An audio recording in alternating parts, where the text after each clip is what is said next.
Coach Massey here from Massey Machado Strength and Conditioning, M2 Speed, Strength and Performance, with another episode of Move Your Feet, and we welcome you back. In the last episode, we actually had a gentleman by the name of Andrew write in and ask us about a pop-up progression that we had done at a speed seminar. Certainly we didn't invent the pop-up, a lot of people do them, but we also wanted to start talking about how to get people into a rock back progression. So I'm going to call Coach Matt in real quick. We're going to start right off here. So last time, if they reflect on the last episode, maybe you can do it real quick. We did the get up, get down, and we did the goalie. So the get up, get down was just onto one, on your knees, one knee up smartly, the other knee up smartly. He's not pushing down on his knees to get up or get down. Then you had the goalies, which were hands behind the head, and he was just boom, touching down. And then we go into more of an explanation in the previous episode, so please reflect upon that. It was progression number 1 for the rock back or the pop-up. So the emails that we got were very good. They were encouraging. People really liked the way we were going with the progression regression. However, there were not a few, there were at least a dozen folks who said they just can't get people into the rock back itself. So why don't you face our mirrors here and just show them what the simple rock back is, okay? Boom. Some people can't get their folks to that, and I'm imagining there are people that are mobility compromised on the older end of the spectrum, whatever it may be. So we got to kind of break it down. Also show them what the ultimate is, Matt, in the pop up, where you're just going to throw your hips through and pop up. Good. And you'll get better and better at that once your people can actually do the rock back.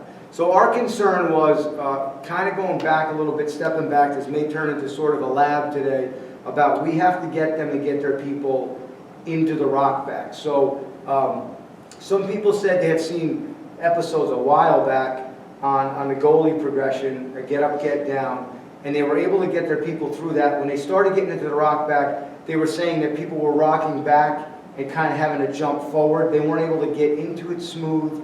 They weren't able to get down, especially they were clunking their knees. We don't want that. And there's really some simple ways we can handle that. You can put like some RX meds ahead of your people's knees.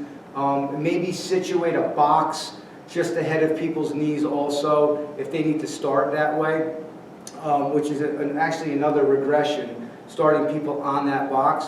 But we wanted to start with a couple other regressions that seem to be really good for us anyway. So we're gonna use an anchor point over here on our poles. Not everybody owns a Kaiser machine. They're wonderful to have. If you can have several, great. If you can't, then what you have to do is you kind of have to be creative with bands. So one of the ways we've been sort of working our people through getting into that rock back, and I'm going to stand this way so Maddie can demonstrate this, is we're just going to use the resistance in some regular super bands that PV has in stock to sort of help this. And as he goes to go into the rock back, you're going to watch, he's actually going to push himself into it. I mean, like that's pretty simple stuff, right? So if we wanted to, we probably have to pull this down the pole a little bit and give that another shot. Depending upon you're working with a taller or a shorter client, these are also going to be different variables as to how easy or how difficult this begins. Sit your hips back a little bit more, please. And he's got a tall trunk, and he's going to push up and through. Give it another shot. And that's going to kind of pull him up. It will at least give people the feel of what the rock back really is. Now, once they're past that, you could step up to some tubing. This happens to be a Cook band. Same type of deal. It doesn't have as much resistance, so it's going to be a little bit more difficult. You're actually progressing away from the stiffer bands, or the bands that are thicker. And Matt's going to perform the same movement to get him up, but now you see, go back down, there's a lot less resistance here, so he's actually participating in the movement a lot more himself. Good. Now, instead of us having to drag a box in or anything, I know that some people had mentioned there are people having difficulty clonking their knees when they get back down, Maddie. So maybe you could face that wall and just use that as a spot to put down. We call it kneeling in the pew. Boom. It's also another couple. It's also another really handy regression, and you can use an ultimate sandbag. You can use a box. These are pretty nifty and handy because you can kind of position them as you need to.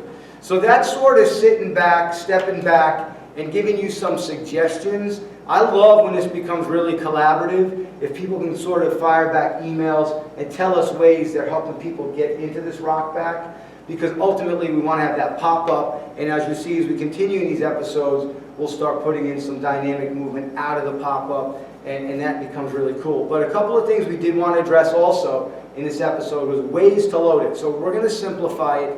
We're going to use kettlebells, the ultimate sandbag, and the tsunami bar. Now also, you could hug a medicine ball, which is really good. It's also really good as part of this regression for helping people understand what it is to go through that kinetic chain and be soft in their movement, intentional in their movement, and understand the firing mechanisms to the entire biomechanics of the movement. But today we're just going to stick with kettlebells, sandbag, tsunami bar. So Matt, why don't we operate right over here? Let's grab the kettlebells. We're basically going to front load them or rack load them. And let's face this way so they can see what you got going on. He's standing tall. This is simple stuff. And go right down.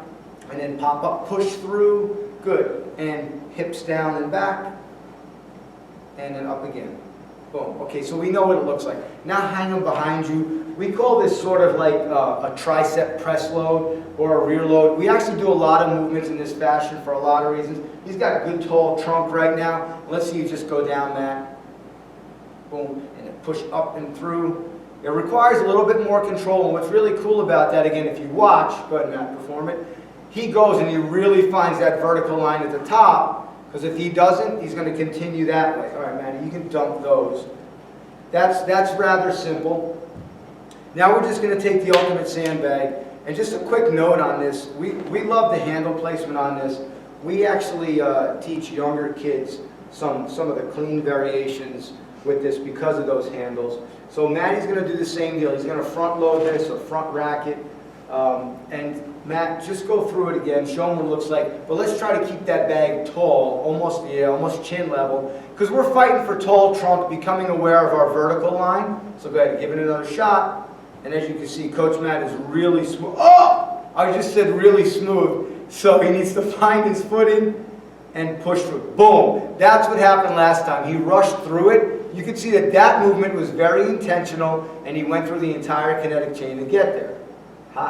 Now, let's reverse, let's backload it. So we're going to say backload, it's really not backload. It's kind of like a modified tricep or overhead press load. It's on his traps. And once again, he's going to have to find his feet here, and he's going to have to go through the biomechanical or kinetic sequencing to find really sweet feet. So go ahead, go back down, and then push up. There you go. And you see that little stall, which is okay. Go ahead, again. It's sort of a play rewind look here. Good biomechanics, good anatomical efficacy, and just a really nice clean movement. You should not hear knees clunking. You should not hear feet slamming. So it's a really nice prep. We think it's a nice preparatory movement, honestly. We have people go through this as a little bit of a mobility set in the beginning sometimes. We just do the get up, get down, we do the goalies, we do the rock backs, and then eventually get to the pop-up progression. So Coach Matt actually wanted to bring in a heavier tsunami bar, so we're going to get this SG 50 or the standard grip 50, and he's smirking because he knows he just had a little stumble before. Let's stay on this side of our cue line. So the first thing he's going to do is he's going to back load it, trap load it, whatever you want to say. And we're trying to get low trap here. And you can see he's got a good line. It's already forcing him just because of that little bit of oscillation or amplitude. He's already having to find his feet. He's pedaling a little bit, and he's trying to engage the ground. I don't know why we always shoot these videos with our shoes on, but we do.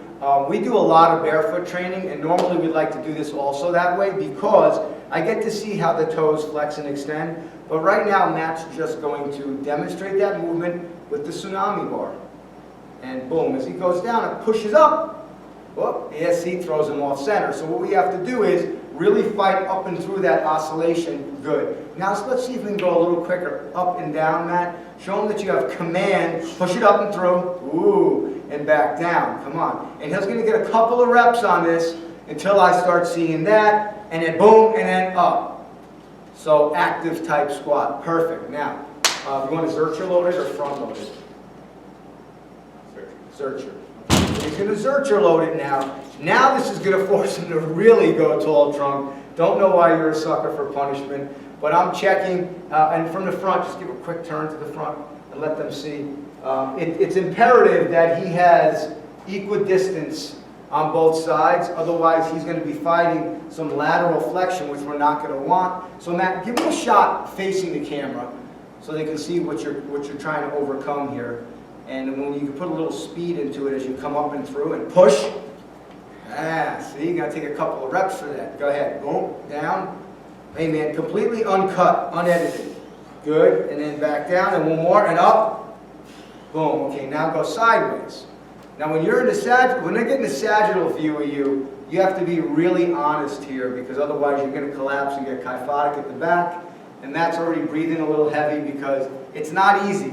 Okay, 25 pounds per side on this SG50, good and tall, and up is no joke. Perfect, okay. Thank you, Coach Matt. So I hope you guys kind of paid attention to what we had going on there. You know, we just really want to kind of work on this and make sure we get through it. And as we're finishing up this episode right now, Coach Matt, if you could actually drag in the 2 6-inch boxes, the PB boxes, and put them over here. We just wanted to demonstrate one real quick thing for you guys. Rock back into the box jump. Put them right over there. So I know in our last episode we did have the box involved, and one of the folks dialed in, emailed in, and asked if he could do it on a lower box. I mean, I think we did it on a 12-inch box. I'm not quite sure. We might have done it on a 20. We did what? 20. Or we did it on a 20. Okay, so this is a smaller box. This is 2 6-inch boxes. It's 12 inches. And if you could just show them how you might execute a rock back into the box jump, not a pop-up into the box jump. So he's just going to perform that rock back, boom, nice and soft. Now, he had a little distance to cover, so it requires gauging the distance a little bit. Let's give it another shot so you can get a little closer on it. So once again, it's going through that rock back movement, nice and clean, jumping up, nice and clean. All right, thank you. So listen, take a look at this. Also, please go back to the previous episode, because we did address the progression to this, and then obviously we got back in here today for the regression. I love a collaborative mindset. I'd love to have more emails come in if you found really creative ways to make this movement better and progress towards the ultimate, which is going to be the pop-up. We're going to keep working into that episode after episode. So until next time, this is Coach Massey. I'm from M2 Speed, Strength, and Performance. Massey Machado, Strength and Conditioning. Greatness is forged, not fabricated, and that's your day.